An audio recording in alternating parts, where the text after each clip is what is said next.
ان لوگوں کے گناہوں کو میں معاف کرتا ہوں۔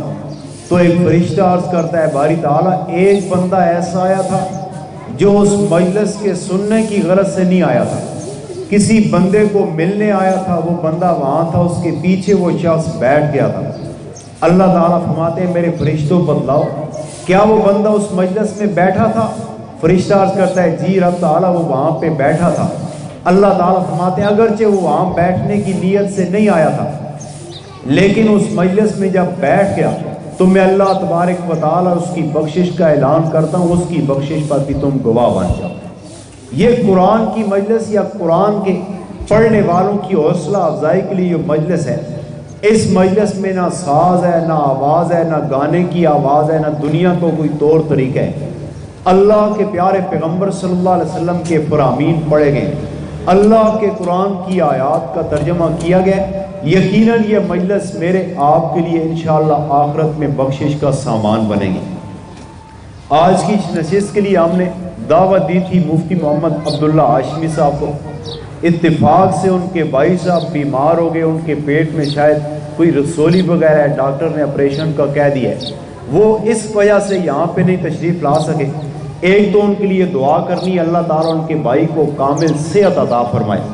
پھر اس مجلس میں جب ہم آ گئے ہیں، حاضری ہم نے لگانی ہے، تو وقت میں نے تو اپنے ذہن میں رکھا ہے 10 منٹ، جن میں سے 5 منٹ گزر گئے ہیں، 5 منٹ باقی رہ گئے۔ قرآن عزیز کے ساتھ جب ہماری محبت ہوگی تو یہ قرآن ہمیں دنیا میں بھی کام آئے گا، دنیا سے جانے کے بعد قبر میں بھی کام آئے گا، قبر سے اٹھ کر جب میدان محشر میں اللہ کے قیامت کے دن پہنچیں گے وہاں بھی کام آئے گا، اور پھر جب مسلمان قرآن کے پڑھنے والے جنت میں پہنچ جائیں گے تو یہ قرآن جنت میں بھی کام آئے گا۔ ایک واقعہ آتا ہے ایک کتاب میں مخزن اخلاق میں کہ ایک حافظ قاری اپنے استاذ کے ساتھ پڑھتا رہا، جب وہ حافظ عالم قاری بن گیا تو اس کو استاذوں نے کہا کہ یہ رکا لے جاؤ، فلاں گاؤں کے اندر چلے جانا، وہاں ایک مسجد ہے، وہاں مسجد میں اللہ کے دین کا کام کرنا، قرآن پڑھنا پڑھانا، وہاں کے منتظمین کو میرا یہ خط دے دینا۔ وہ حافظ قرآن وہاں سے چل پڑا، عالم تھا۔ راستے میں کئی بستیاں آئیں، پیدل سفر کا زمانہ تھا۔ ایک بستی ایسی آئی جس بستی سے اس کا گزر ہوا تو کچھ لوگ وہاں پہ جمع کھڑے ہوئے، انہوں نے دیکھا کہ سر پہ پگڑی باندھے ہوئے ہے، چہرے پہ داڑھی ہے، سنت کے مطابق لباس ہے، شاید حافظ قاری عالم ہو۔ بھاگ کے آئے، اس کو راستے سے روک کے کہنے لگے کہ ہماری ایک پریشانی ہے، آپ ہمیں عالم حافظ قاری لگتے ہو، ہماری اس پریشانی میں ہماری مدد کر دو، ہماری پریشانی ختم ہو جائے۔ وہ کہنے لگے اچھا بتلاؤ کیا معاملہ ہے، میں تو کسی کام سے جا رہا ہوں۔ محلے کے لوگ، اس آبادی کے لوگ کہنے لگے ہمارے اس خاندان کا، اس قبیلے کا ایک بڑا بزرگ شخص، بندہ بوڑھا فوت ہو گیا، ہم میں کوئی ایسا نہیں ہے جو اس میت کو غسل دے سکے، ہم میں کوئی ایسا نہیں ہے جو اس کو کفن پہنا سکے صحیح طریقہ سے، اور ہم میں کوئی ایسا شخص نہیں ہے جو اس کا صحیح جنازہ پڑھا سکے، ہم میں کوئی عالم بندہ موجود نہیں ہے۔ اگر آپ عالم ہیں تو یہ کام کر کے چلے جائیں، ہماری پریشانی حل ہو جائے گی۔ مسلمان ثواب کا طلبگار ہے، اور اس مسلمان کو پتہ ہے جس نے نبی پاک صلی اللہ علیہ وسلم کی تعلیمات پڑھی ہیں، سنی ہیں، سیکھی ہیں۔ نبی پاک صلی اللہ علیہ وسلم کا ارشاد ہے جو مسلمان کسی مسلمان میت کو اللہ کی رضا کے لیے غسل دیتا ہے، اللہ کی رضا کے لیے غسل دیتا ہے، یہ غسل دے کر بعد میں فارغ ہوتے اللہ تبارک و تعالیٰ اس غسل دینے والے کی ساری زندگی کے گناہوں کو پہلے معاف فرما دیتے۔ وہ حافظ صاحب گئے، انہوں نے کہا ٹھیک ہے میں اس کا اجر پاؤں گا، میت کو غسل دی، اس کو کفنایا، پھر اس کا جنازہ پڑھایا۔ جنازہ پڑھانے کے بعد جب قبر پہ پہنچے تو لوگ کہنے لگے جی قبر میں اتارنے کا صحیح طریقہ بھی ہمیں نہیں آتا ہے، وہ بھی سکھلا دیں اور اس میت کو قبر میں اتار دیں۔ انہوں نے قبر میں اتارا، مٹی ڈالی گئی، دعا پڑھی، انہوں نے آگے چل پڑے۔ جب آگے گئے تو دیکھتے ہیں ان کی جیب میں جو ان کے استاذ کا خط تھا وہ خط موجود نہیں ہے۔ وہاں واقعہ میں لکھا وہ واپس پلٹ کے آئے اسی آبادی میں اور آ کر کہنے لگے پہلے تمہاری پریشانی تھی، اب میری ایک پریشانی بن گئی ہے۔ لوگوں نے کہا جی حافظ صاحب کیا بات ہو گئی ہے؟ تو یہ کہنے لگے میرے پاس میرے استاذوں کا خط تھا جو میں آگے لے کے جا رہا تھا، یہاں جنازے میں یہ کوئی کام کرتے ہوئے مجھ سے گر گئے، اگر کسی بندے کو وہ رکا وہ خط ملا وہ مجھے دے دے تاکہ میں اپنی منزل کی طرف رواں ہو جاؤں۔ سب لوگوں نے کہا جی ہمیں پتہ نہیں ہے کہ وہ خط کہاں گرا ہے۔ انہوں نے کہا دیکھو میں پریشان ہوں، تمہاری پریشانی میں کام آیا، اب میری پریشانی ہے، کسی نے اگر کسی کے خیال میں بھی ہو تو مجھے بتلاؤ۔ جب وہ جان لگے تو ایک شخص نے کہا جی مجھے خیال پڑتا ہے جب آپ اس میت کو قبر میں اتار رہے تھے تو آپ کی جیب سے ایک کاغذ کا رکا نیچے گرتے ہوئے میں نے دیکھا، شاید وہی آپ کا خط گرا ہو۔ انہوں نے کہا دیکھو میں تمہاری پریشانی میں کام آیا ہوں، تم میری پریشانی میں کام آؤ، آؤ اس مٹی میں سے ہم نکالتے ہیں، وہ میرا رکا خط مجھے نکال کر دے دو۔ لوگ چل پڑے، نیکی کا بدلہ نیکی کے ساتھ ہوتا ہے۔ گئے قبر کو جب اوپر سے مٹی ہٹائی، اوپر جب تختیاں پڑیاں آئیں تو ایک پڑی ہٹانے کے بعد انہوں نے خط دیکھ لیا کہ میت کے کفن کے ساتھ پڑا ہوا ہے قبر کے اندر، لیکن سب حیران اور ششدر ہو کر رک گئے۔ رکنے کی وجہ کیا تھی کہ اس جنت سے ایسی خوشبو پھیل رہی تھی کہ اس بستی والوں نے اس سے پہلے کبھی سونگھی نہیں تھی۔ ابھی وہ کچھ دیر پہلے اس کو مٹی میں دفنا کے گئے تھے، نہ انہوں نے اس پہ کوئی عطر ڈالا تھا، نہ کوئی خوشبو ڈالی تھی، نہ کوئی پھول پھینکے تھے، دفناتے وقت کوئی خوشبو نہیں تھی۔ اب جب دوبارہ قبر اتفاق سے کھولنا پڑی، کھولی تو اس میں سے خوشبو آ رہی ہے۔ وہ حافظ عالم سمجھ گئے کہ اس بندے کی زندگی کا کوئی نہ کوئی ایسا عمل موجود ہے جس عمل کی وجہ سے اللہ تعالیٰ نے اس کی قبر میں جنت کی خوشبو کو جاری فرما دیا۔ وہ کہنے لگے اپنا رکا اٹھایا، اب قبر باندھ کی، حافظ صاحب نے آگے جانا تھا لیکن پیچھے پلٹ پڑے، کہنے لگے اس بندے کے وارث جو کوئی بھی ہے میں ان سے مل کے جاؤں گا۔ پوچھا ان کا کوئی بیٹا ہے؟ بتلانے والوں نے کہا نہیں ان کا بیٹا کوئی نہیں ہے۔ بیوی؟ کہا وہ بھی فوت ہو گئی ہے۔ کوئی رشتہ دار؟ کہا ایک پردہ دار ان کی بیٹی ہے جو گھر میں موجود ہے۔ کہا میں ان کی بیٹی کے ساتھ پردہ میں کچھ باتیں کرنا چاہتا ہوں، میں پوچھنا چاہتا ہوں کون سا عمل یہ کرتے تھے جس کی وجہ سے ان کی قبر میں اللہ تعالیٰ نے جنت کی خوشبو کو جاری کر دی ہے۔ آئے، آ کر اس کے گھر کے دروازے پہ دستک دی۔ باقی رشتہ داروں نے بتلایا کہ حافظ صاحب جنہوں نے غسل دیا، جنازہ پڑھایا، دفنایا، وہ آپ سے کوئی بات کرنا چاہتے ہیں۔ کہنے لگی کیا بات ہے؟ پوچھا کیا آپ کے والد صاحب بہت نمازیں پڑھتے تھے؟ کہنے لگی نہیں وہ تو بیمار تھے، عرصے سے کبھی کبھی نماز پڑھ لیتے تھے۔ کیا بہت زیادہ روزے رکھتے تھے؟ کہنے لگی نہیں وہ بیمار تھے، رمضان کے روزے مشکل سے رکھتے تھے، باقی روزے رکھنا تو بہت مشکل ہے۔ کوئی اور خاص عبادت، کوئی خاص ذکر اذکار کرتے تھے؟ کوئی پتہ نہیں۔ اچھا پھر کیا بات ہے کہ ان کی قبر سے خوشبو آ رہی تھی؟ مجھے سمجھ نہیں آتی ہے، نمازیں اتنی نہیں تھی، روزے اتنے نہیں تھے، کوئی خاص وظیفے نہیں تھے۔ تو وہ لڑکی کہنے لگی ہاں ہم پڑھے ہوئے نہیں ہیں، نہ میرے والد صاحب پڑھے ہوئے تھے۔ ایک ان کا عمل مجھے پتہ ہے کہ ہمارے گھر میں ایک کپڑے کے اندر لپٹی ہوئی پرانی سی کتاب پڑی ہوئی ہے، میرے والد صاحب روزانہ اس کتاب کو اٹھاتے تھے، پڑھ نہیں سکتے تھے، ہر اس کی لکھی ہوئی لائن پر انگلی لگا کر کہتے تھے یہ بھی سچ ہے، یہ بھی سچ ہے، یہ بھی سچ ہے۔ حافظ صاحب نے کہا وہ کتاب مجھے لا کر دکھاؤ۔ کتاب لائی، اوپر سے غلاف لپٹا ہوا ہے، اوپر سے کپڑا ہٹایا، کھولا تو وہ اللہ کی پاک کلام قرآن عزیز تھی۔ اب دیکھیں واقعہ عرض کرنے کا مقصد کیا ہے، وہ بندہ قرآن پڑھ نہیں سکتا تھا، اس کو نہیں پتا تھا کہ عربی زبان میں کیا لکھا ہوا ہے، لیکن قرآن پاک کی اس کے دل میں محبت تھی۔ روزانہ اس قرآن کو اٹھاتا، گود میں رکھتا، ہر لائن پہ ہاتھ رکھ کے کہتا یہ بھی سچ ہے، یہ بھی سچ ہے، یہ بھی سچ ہے۔ قرآن کے ساتھ ایسی محبت کی برکت سے اللہ تبارک و تعالیٰ نے اس کی قبر میں جنت کی خوشبو کو جاری فرما دیا۔ تو وہ خوش نصیب جو اس قرآن پاک کی تلاوت کرتے ہیں، وہ خوش نصیب جو اس قرآن پاک کو اپنے سینہ میں محفوظ کرتے ہیں، ان لوگوں کا مقام قبر میں حشر میں کیسا ہوگا۔ نبی پاک صلی اللہ علیہ وسلم کا ارشاد گرامی ہے قیامت کے دن جو بڑی پریشانی کا دن ہوگا، بڑی ہولناکی کا دن ہوگا، سارے لوگ پریشان ہوں گے۔ اچانک میدان محشر میں ایک طرف سے خوشبو کے جھونکے آئیں گے، سب اس خوشبو کی طرف متوجہ ہو جائیں گے۔ یہ خوشبو کیسی ہے؟ تو ایک حسین و جمیل جماعت نوجوانوں کی، جوانوں کی، مسلمانوں کی آ رہی ہوگی۔ لوگ کہیں گے شاید انبیاء ہیں یا انبیاء کے صحابہ ہیں۔ پوچھیں گے اللہ کے مقرر کردہ فرشتوں سے یہ کون ہے، ان لوگوں سے یہ خوشبو کیسی آ رہی ہے؟ تو اللہ کے مقرر کردہ فرشتے بتلائیں گے یہ وہ خوش نصیب لوگ ہیں جنہوں نے دنیا پر اپنی زبانوں پر اللہ کے قرآن کو جاری کیا تھا۔ آج اللہ تبارک و تعالیٰ نے ان لوگوں کی زبانوں پر جنت کی کستوری کی خوشبو کو جاری فرما دیا۔ یہ تو میدان محشر ہے۔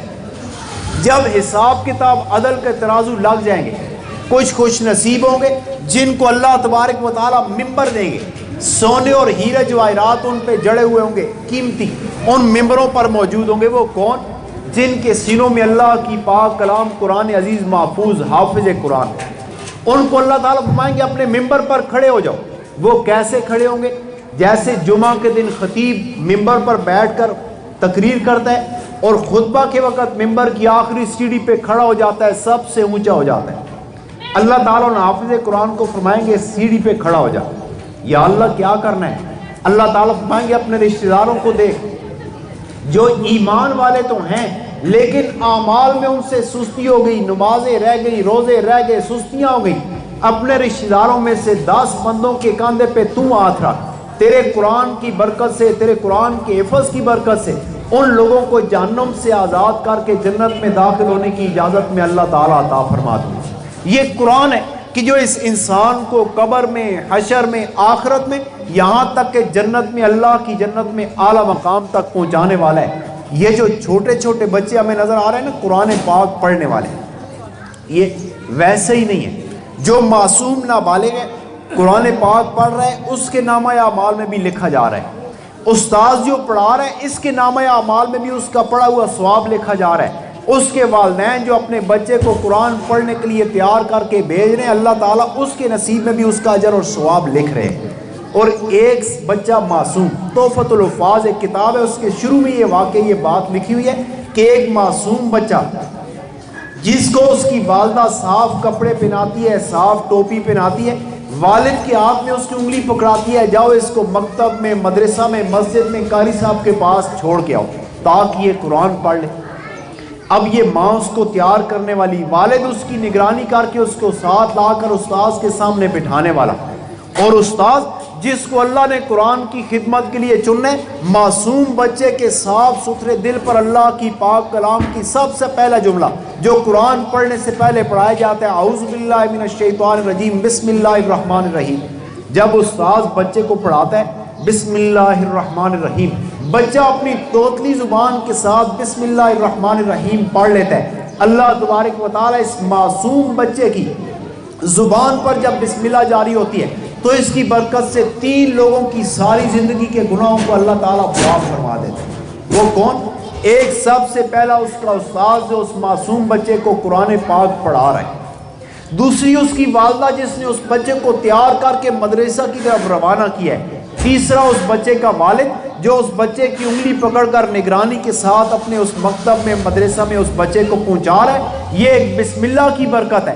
اگر پورا قرآن جس کے بچے پڑھیں گے تو اللہ تبارک و تعالیٰ اس کے والدین کے ساتھ کیسا فضل والا معاملہ فرمائیں گے، یہ اللہ کی ذات ہی خوب بہتر جانتی ہے۔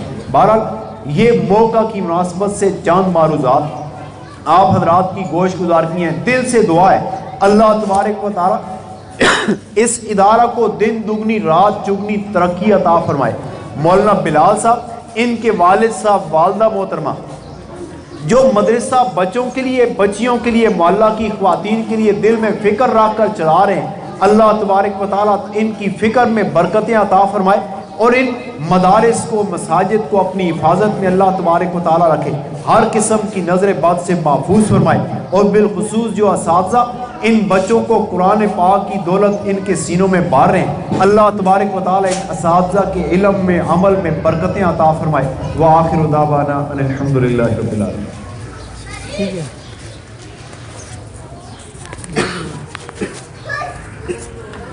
بات بتانا کھانا